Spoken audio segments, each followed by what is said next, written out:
નમસ્કાર મિત્રો, સ્વાગત છે તમારું અમારી યુટ્યુબ ચેનલમાં। તો મિત્રો, જીપીએસએસબી એટલે કે Gujarat panchayat service selection board દ્વારા જે ફિમેલ હેલ્થ વર્કરની પોસ્ટ પર ભરતી જાહેર કરવામાં આવેલી છે, તો આ ભરતીમાં મોબાઈલમાંથી જાતે ઓનલાઈન અરજી કેવી રીતે કરી શકાય તેના વિશે સ્ટેપ બાય સ્ટેપ આજના વિડીયોમાં આપણે માહિતી મેળવી લઈએ। પરંતુ તે પહેલા વિડીયો ગમે તો લાઈક અને શેર કરી દેજો, ચેનલમાં નવા હોય તો ચેનલને સબસ્ક્રાઇબ કરી દેજો।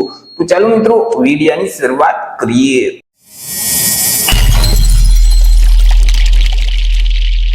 તો સૌથી પહેલા તો મિત્રો, તમારે તમારા મોબાઈલમાંથી કોઈ પણ એક ઇન્ટરનેટ બ્રાઉઝરને ઓપન કરી અને ત્યાં સર્ચ બોક્સમાં તમારે ટાઈપ કરવાનું રહેશે ઓજાસ। હવે જેવું તમે ઓજાસ ટાઈપ કરી તમે તેને સર્ચ કરશો એટલે તમારી સામે આ મુજબની સ્ક્રીન ઓપન થઈ જશે કે જ્યાં ઓજાસની ઓફિશિયલ વેબસાઇટ તમને સૌથી પહેલા જોવા મળશે, ojas.gujarat.gov.in। તો તે વેબસાઇટ ઉપર તમારે ક્લિક કરવાનું રહેશે। વેબસાઇટ ઉપર ક્લિક કરશો એટલે ઓજાસનું જે પોર્ટલ છે તે ઓપન થઈ જશે।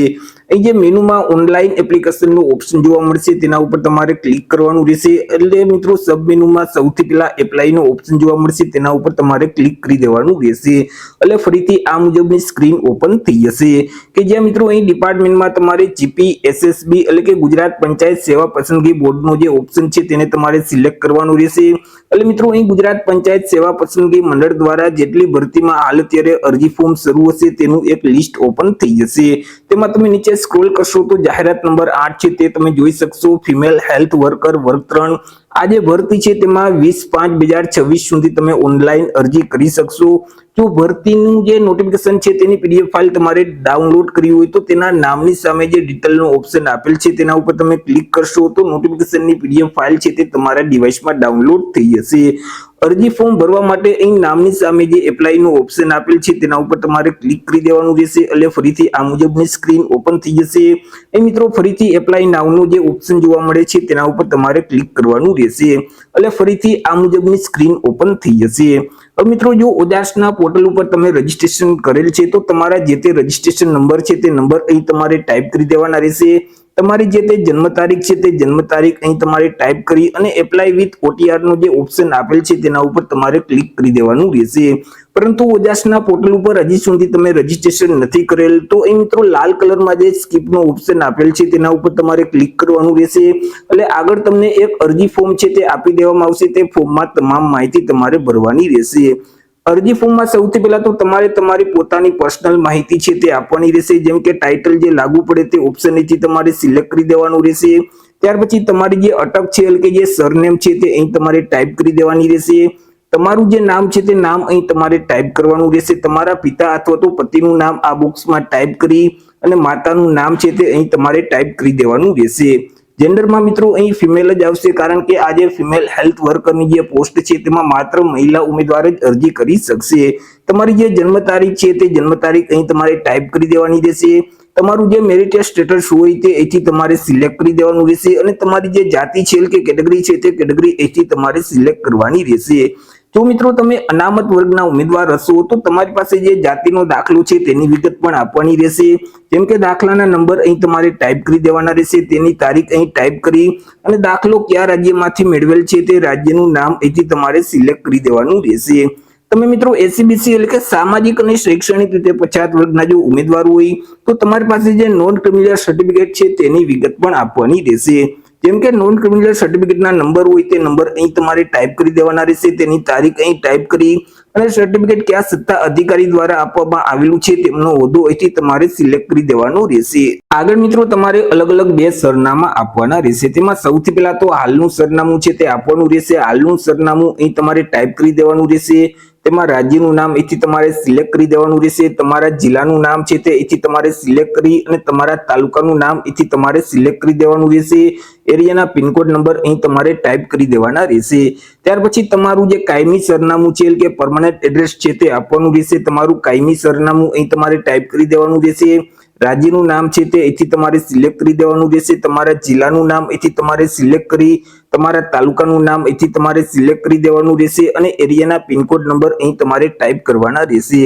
ત્યાર પછી મિત્રો તમારા જે તે મોબાઈલ નંબર હોય તે નંબર અહીં તમારે ટાઈપ કરી દેવાના રહેશે અને તે જ નંબરને વેરીફાઈ કરવા માટે ફરીથી તે નંબર આ બોક્સમાં તમારે ટાઈપ કરવાના રહેશે। તમારું જે ઈમેલ આઈડી છે તે આઈડી આ બોક્સમાં ટાઈપ કરી અને તે ઈમેલ આઈડીને ફરીથી વેરીફાઈ કરવા માટે અહીં તમારે ટાઈપ કરી દેવાનું રહેશે। નેશનાલિટીમાં બાય ડિફોલ્ટ ઇન્ડિયન લખેલ જ આવી જશે। ત્યાર પછી તમારે અન્ય વિગત છે તે આપવાની રહેશે, જેમ કે મિત્રો તમે રમતગમતના વધારાના ગુણ મેળવવા માટે લાયકાત ધરાવો છો કે કેમ। જો લાયકાત ધરાવતા હોય તો યસ નો જે ઓપ્શન આપેલ છે તેને સિલેક્ટ કરી દેવાનું રહેશે અને રમતની વિગત આપવાની રહેશે, જેમ કે તમે કઈ રમતમાં ભાગ લીધેલ છે તે રમતનું નામ અહીંથી તમારે સિલેક્ટ કરી દેવાનું રહેશે। તેમનું લેવલ એટલે કે સ્તર અહીંથી તમારે સિલેક્ટ કરી દેવાનું રહેશે। ત્યાર પછી કયા વર્ષમાં તમે રમતમાં ભાગ લીધેલ છે તે વર્ષ અહીં ટાઈપ કરી તમારી પાસે જે રમતગમતનું સર્ટિફિકેટ છે તેમની તારીખ અહીં ટાઈપ કરી દેવાની રહેશે અને સર્ટિફિકેટ કયા સત્તા અધિકારી દ્વારા આપવામાં આવેલું છે તેમનો હોદ્દો અહીં ટાઈપ કરવાનો રહેશે। પરંતુ તમે રમતગમતના વધારાના ગુણ મેળવવા માટે લાયકાત નથી ધરાવતા તો અહીં જે નો ઓપ્શન આપેલ છે તેને સિલેક્ટ રાખવાનું રહેશે।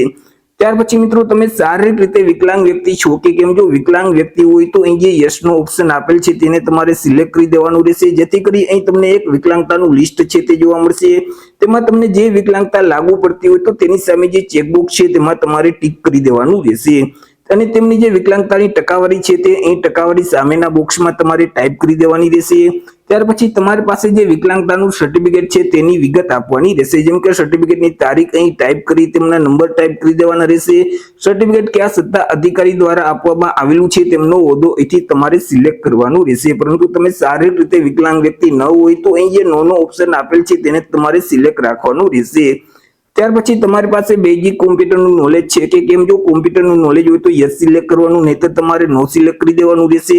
ત્યાર પછી મિત્રો તમે વિધવા ઉમેદવાર છો કે કેમ। જો વિધવા ઉમેદવાર હોય તો અહીં જે યસ નો ઓપ્શન આપેલ છે તેને સિલેક્ટ કરવાનો રહેશે અને તમારી પાસે જે વિધવાનું સર્ટિફિકેટ છે તેની વિગત આપવાની રહેશે, જેમ કે સર્ટિફિકેટના જે તે નંબર હોય તે નંબર અહીં તમારે ટાઈપ કરી દેવાના રહેશે। તેમની જે તારીખ હોય તે તારીખ અહીં ટાઈપ કરી અને સર્ટિફિકેટ કયા સત્તા અધિકારી દ્વારા આપવામાં આવેલું છે તેમનો હોદ્દો અહીંથી તમારે સિલેક્ટ કરી દેવાનું રહેશે। પરંતુ તમે વિધવા ઉમેદવાર નથી તો અહીં જે નો ઓપ્શન આપેલ છે તેને તમારે સિલેક્ટ રાખવાનું રહેશે। ત્યાર પછી તમે માજી સૈનિક છો કે કેમ। જો માજી સૈનિક હોય તો જે યસ નો ઓપ્શન આપેલ છે તેને તમારે સિલેક્ટ કરી દેવાનું રહેશે અને તેમનું સ્ટેટસ છે તે અહીંથી સિલેક્ટ કરવાનું રહેશે, જેમ કે રિટાયર થઈ ગયેલા માજી સૈનિક છો કે 1 વર્ષની અંદર રિટાયર થવાના છો। જો રિટાયર થઈ ગયેલા માજી સૈનિક હોય તો તમારી જોઈનિંગ તારીખ અને ડિસ્ચાર્જ તારીખ બંને તારીખ ટાઈપ કરી દેવાની રહેશે। તમારી પાસે જે માજી સૈનિક અંગેનું આઈ કાર્ડ છે તે આઈ કાર્ડના નંબર અહીં ટાઈપ કરી આઈ કાર્ડની તારીખ અહીં ટાઈપ કરી દેવાની રહેશે અને આઈ કાર્ડ છે તે કયા સત્તા અધિકારી દ્વારા આપવામાં આવેલું છે તેમનો હોદ્દો અહીંથી તમારે સિલેક્ટ કરી દેવાનું રહેશે। પરંતુ તમે 1 વર્ષની અંદર જો રિટાયર થવાના હોય તો તે ઓપ્શન સિલેક્ટ કરી અને ફરીથી મિત્રો અહીં જોઈનિંગ તારીખ અને ડિસ્ચાર્જ તારીખ ટાઈપ કરી દેવાની રહેશે। તમારી પાસે જે એનઓસી છે તેના નંબર અહીં ટાઈપ કરી દેવાના રહેશે, એનઓસી ની તારીખ છે તે અહીં તમારે ટાઈપ કરવાની રહેશે। પરંતુ તમે માજી સૈનિક નથી તો અહીં જે નો ઓપ્શન આપેલ છે તેને તમારે સિલેક્ટ રાખવાનો રહેશે। ત્યાર પછી મિત્રો હાલ અત્યારે તમે ગુજરાત રાજ્યમાં સરકારી કર્મચારી તરીકે ફરજ બજાવો છો કે કેમ। જો તમે ગુજરાત રાજ્યમાં સરકારી કર્મચારી તરીકે ફરજ બજાવતા હોય તો અહીં જે યસ નો ઓપ્શન આપેલ છે તેને સિલેક્ટ કરી દેવાનું રહેશે। તમારી જે જોઈનિંગ તારીખ છે તે તારીખ અહીં ટાઈપ કરી અને ખાતાનું નામ એટલે કે ડિપાર્ટમેન્ટનું નામ અહીં તમારે ટાઈપ કરવાનું રહેશે। પરંતુ હાલ અત્યારે તમે ગુજરાત રાજ્યમાં સરકારી કર્મચારી તરીકે ફરજ નથી બજાવતા તો અહીં જે નો ઓપ્શન આપેલ છે તેને તમારે સિલેક્ટ રાખવાનું રહેશે। ત્યાર પછી તમારે ભાષાની માહિતી છે તે આપવાની રહેશે। અહીં તમને અલગ અલગ 3 લેંગ્વેજ જોવા મળશે, ઇંગ્લિશ, હિન્દી અને ગુજરાતી। હવે જે લેંગ્વેજ તમે રીડ કરી શકતા હોય કે વાંચી શકતા હોય તો તેની સામે જે ચેકબોક્સ છે તેમાં તમારે ટિક કરી દેવાનું રહેશે।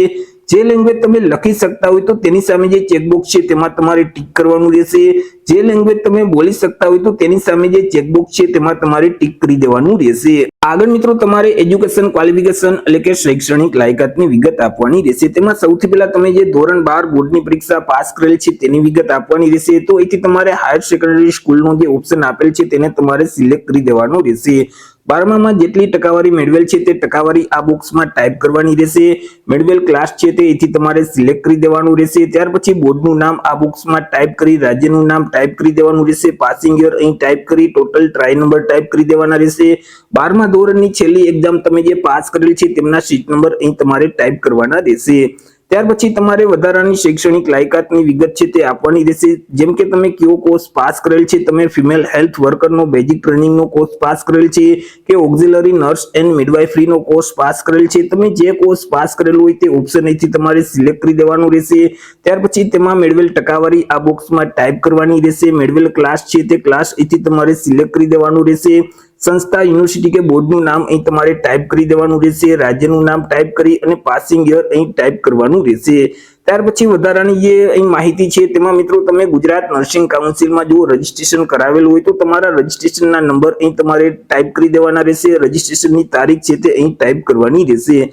નીચે તમને એક બાહેંધરી એટલે કે ડિક્લેરેશન જોવા મળશે, તેને વાંચી એક્સેપ્ટ કરવા માટે યસનો જે ઓપ્શન આપેલ છે તેને તમારે સિલેક્ટ કરી દેવાનું રહેશે અને સેવના બટન ઉપર ક્લિક કરવાનું રહેશે। જેવું મિત્રો તમે સેવના બટન ઉપર ક્લિક કરશો એટલે તમારું ફોર્મ છે તે સેવ થઈ જશે, તમને એક અરજી નંબર એટલે કે એપ્લિકેશન નંબર છે તે આપી દેવામાં આવશે, તે નંબર વડે આગળ તમારે ફોટો અને સિગ્નેચર અપલોડ કરવાના રહેશે। ત્યાર પછી તમારે તમારા ફોર્મને કન્ફર્મ કરવાનું રહેશે, જ્યાં સુધી તમે તમારા ફોર્મને કન્ફર્મ નહીં કરો ત્યાં સુધી તમારું ફોર્મ છે તે માન્ય ગણાતું નથી। ફોટો અને સિગ્નેચરને અપલોડ કરવા માટે ફરીથી હોમ સ્ક્રીન ઉપર આવી જવાનું રહેશે। અહીં જે ઓનલાઈન એપ્લિકેશનનો ઓપ્શન તમને જોવા મળશે તેના ઉપર તમે ક્લિક કરશો તો સબ મેનુમાં અપલોડ ફોટો અને સિગ્નેચરનો ઓપ્શન જોવા મળશે, તેના ઉપર તમારે ક્લિક કરી દેવાનું રહેશે એટલે ફરીથી આ મુજબની સ્ક્રીન ઓપન થઈ જશે। તેમાં મિત્રો તમને જે અરજી નંબર આપવામાં આવેલા છે તે નંબર અહીં ટાઈપ કરી દેવાના રહેશે, તમારી જન્મ તારીખ અહીં ટાઈપ કરી અહીં જે કેપ્ચા કોડ છે તે સેમ કોડ આ બોક્સમાં ટાઈપ કરી ઓકેના બટન ઉપર તમારે ક્લિક કરી દેવાનું રહેશે। એટલે મિત્રો આ મુજબની એક સ્ક્રીન છે તે ઓપન થઈ જશે કે જ્યાં મિત્રો સૌથી પહેલા તો તાજેતરનો પાસપોર્ટ સાઇઝનો જે ફોટોગ્રાફ છે તેને તમારે અપલોડ કરવાનો રહેશે। મિત્રો અહીં ફોટોગ્રાફની તમે જે ફાઇલ અપલોડ કરો છો તે ફાઇલનું ફોર્મેટ જેપીજી ફોર્મેટ હોવું જોઈએ અને ફાઇલની સાઇઝ છે તે 15 KB કરતા ઓછી હોવી જોઈએ। તો અહીં ફોટોગ્રાફને અપલોડ કરવા માટે ચોઈસ ફાઇલનો ઓપ્શન આપેલ છે તેના ઉપર તમે ક્લિક કરશો તો ડિવાઇસ ઓપન થઈ જશે કે જ્યાં તમે સ્કેન કરેલ તાજેતરનો પાસપોર્ટ સાઇઝનો ફોટોગ્રાફ રાખેલ છે તેને સિલેક્ટ કરી અપલોડના બટન ઉપર તમે ક્લિક કરશો તો અહીં ફોટો છે તે અપલોડ થઈ જશે। એવી જ રીતે નીચે તમારે સિગ્નેચર છે તે અપલોડ કરવાની રહેશે, તમે સિગ્નેચરની જે ફાઇલ અપલોડ કરો છો તે ફાઇલનું ફોર્મેટ જેપીજી ફોર્મેટ હોવું જોઈએ, ફાઇલની સાઇઝ છે તે 15 KB કરતા ઓછી હોવી જોઈએ।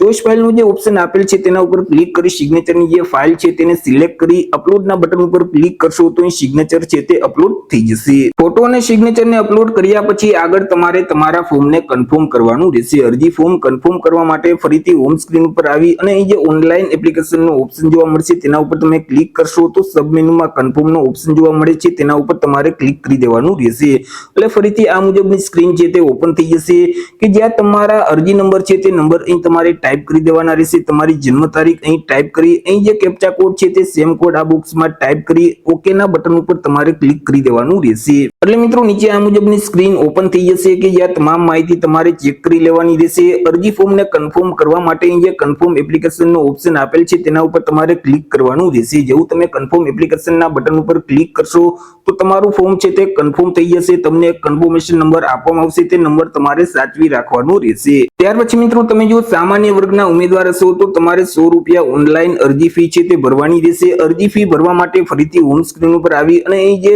મેનુમાં ફીનો ઓપ્શન આપેલ છે તેના ઉપર તમારે ક્લિક કરવાનું રહેશે એટલે સબ મેનુમાં સૌથી પહેલા જ ઓનલાઈન અથવા પોસ્ટ ઓફિસ ચલણનો ઓપ્શન જોવા મળશે, તેના ઉપર તમારે ક્લિક કરી દેવાનું રહેશે એટલે ફરીથી આ મુજબની સ્ક્રીન ઓપન થઈ જશે કે જ્યાં અહીંથી મિત્રો તમારે ફિમેલ હેલ્થ વર્કરનો જે ઓપ્શન આપેલ છે તેને તમારે સિલેક્ટ કરી દેવાનું રહેશે।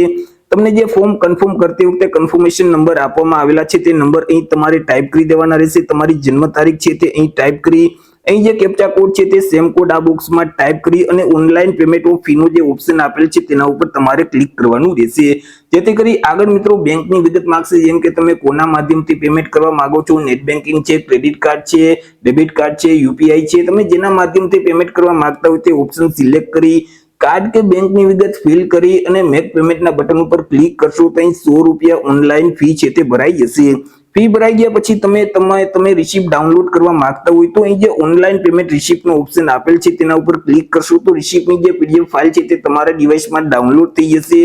અરજી ફોર્મ ભરેલ છે તેની જો તમે પીડીએફ ફાઇલ ડાઉનલોડ કરવા માંગતા હોય તો અહીં જે પ્રિન્ટ એપ્લિકેશન ફોર્મનો ઓપ્શન આપેલ છે તેના ઉપર ક્લિક કરશો તો તમારા ફોર્મની પીડીએફ ફાઇલ તમારા ડિવાઇસમાં ડાઉનલોડ થઈ જશે। તો આવી રીતે મિત્રો જે ગુજરાત પંચાયત સેવા પસંદગી મંડળ દ્વારા જે ફિમેલ હેલ્થ વર્કરની પોસ્ટ પર ભરતી જાહેર કરવામાં આવી છે તેમાં તમે જાતે જ ઓનલાઈન અરજી કરી શકો છો। તો આશા રાખું છું વિડીયો પસંદ પડ્યો હશે, વિડીયો પસંદ પડ્યો તો લાઈક અને શેર કરી દેજો, ચેનલમાં નવા હોય તો ચેનલને સબસ્ક્રાઇબ કરી દેજો। ફરી મળીશું એક નવા ટોપિક સાથે એક નવા જ વિડીયોમાં. ત્યાં સુધી જય હિન્દ, વંદે માતરમ.